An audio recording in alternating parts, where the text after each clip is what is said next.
ये गाना हम गा रहे हैं, दीदी लोग, भाभी लोग, चाची लोग, जो कोई देखो, ये गाना हम गा रहे हैं। लड़का का बारात विदा होते समय गाया जाता है। आप लोग को अच्छा लगेगा तो कमेंट में जरूर बताना, और गलत रहेगा तो भी बताना कमेंट में, लेकिन कमेंट जरूर करना, ठीक है। आप लोग अपना आशीर्वाद दो, हम लोग भी आगे बढ़े और सपोर्ट करो हम लोग का। तो देर न करके हम लोग चालू हो रहे।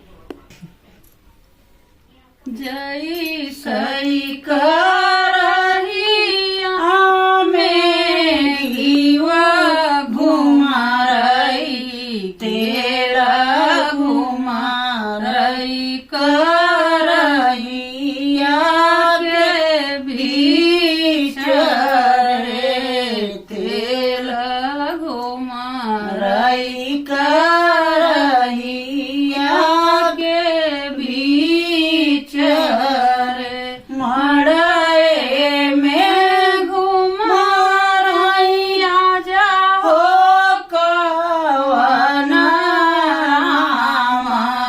जे करनतिया बिया हाना जाई रे, जे करनतिया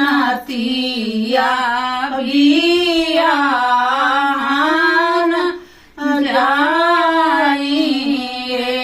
मड़े में घुमारई बाबा कवना रामा, जे कर पुतवा बिया हाना जाई रे, जे कर पुतवा बिया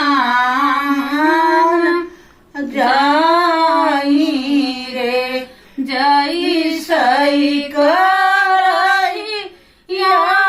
में घीवा घुमारई, तेल घुमारई करहिया के बीच रे, तेल घुमारई करहिया के बीच रे, मड़ाए में घुमारई चचा हो कवना रामा, जे कर पुतवा बिया हाना जाई रे, जे कर पुतवा